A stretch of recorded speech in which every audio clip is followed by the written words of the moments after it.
Le paludisme est l'une des premières causes de fièvre en zone d'endémie.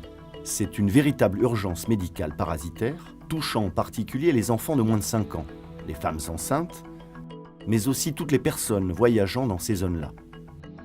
Il est indispensable d'établir un diagnostic biologique rapide pour une prise en charge rapide.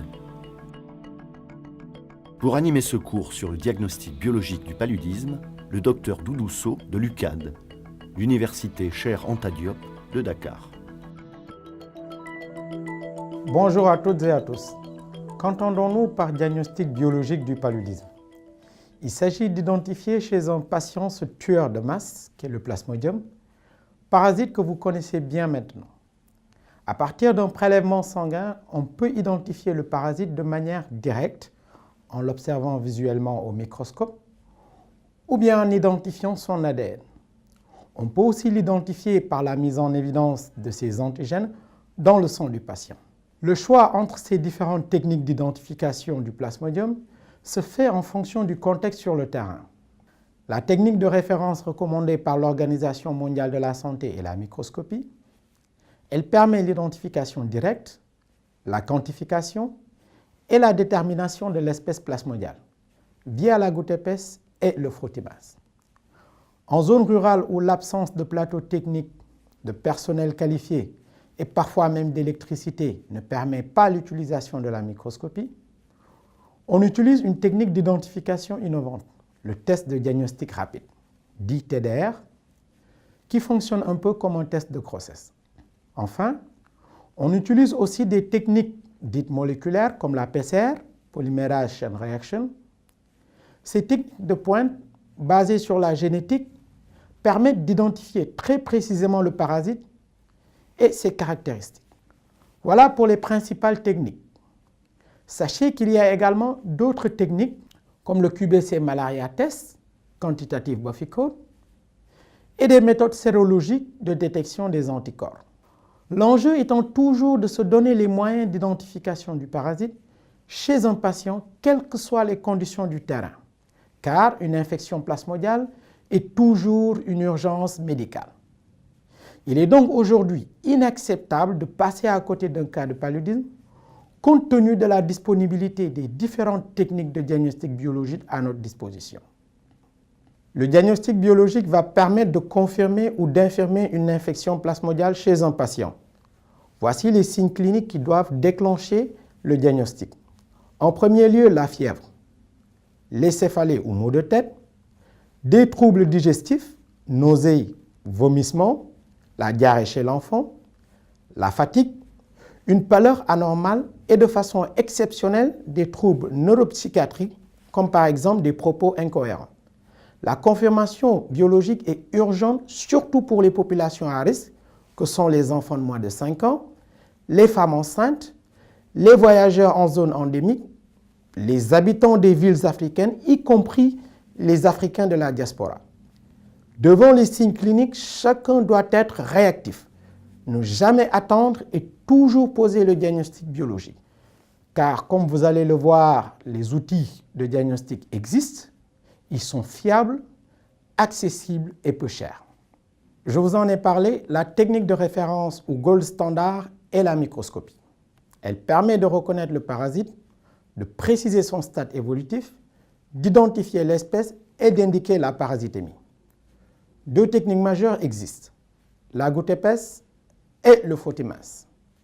La réalisation d'une goutte épaisse consiste à déposer une goutte de sang recueillie par piqûre au bout du doigt, au lobe de l'oreille ou au talon chez le nouveau-né, sur une lame porte-objet bien évidemment nettoyée.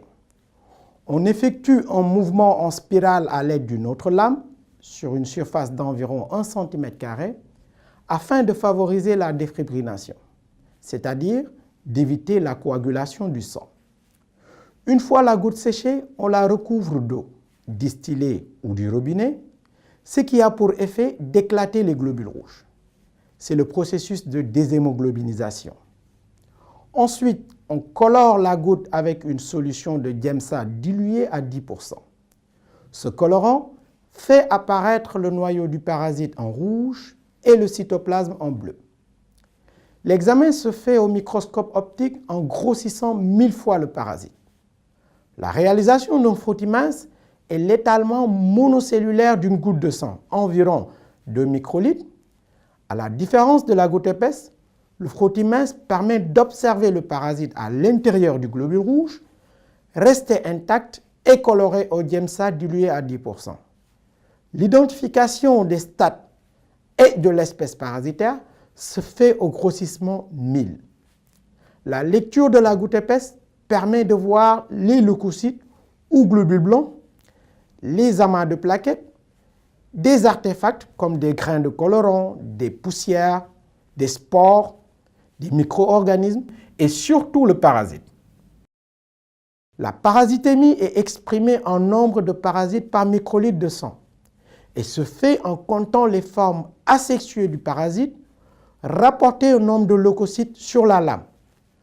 Quant au frottis mince, il permet le diagnostic d'espèce en tenant compte des modifications morphotinctoriales, c'est-à-dire de forme et de couleur des globules rouges restés intacts.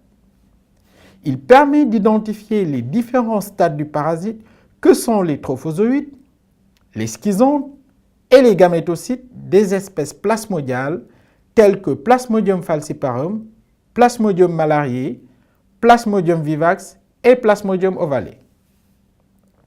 La goutte épaisse permet de détecter une parasitémie supérieure à 10 parasites par microlitre de sang, là où le frottis mince ne détecte que 100 parasites par microlitre et est donc 10 fois moins sensible que la goutte épaisse. L'un des avantages du frottis mince par rapport à la goutte épaisse est la rapidité et le diagnostic d'espèce. Pour identifier Plasmodium falciparum, qui est la plus dangereuse, on utilise cette technique. Dans ce cas-là, on est toujours en urgence médicale et il est impératif de traiter au plus vite le patient infecté. Pour ces deux techniques, il est nécessaire de disposer d'un laboratoire avec des techniciens formés et expérimentés qui soient en mesure de reconnaître visuellement les différents stades du parasite et d'en déterminer l'espèce. En général, elles sont réalisées en même temps sur la lame pour bénéficier de la complémentarité de chacune des deux techniques.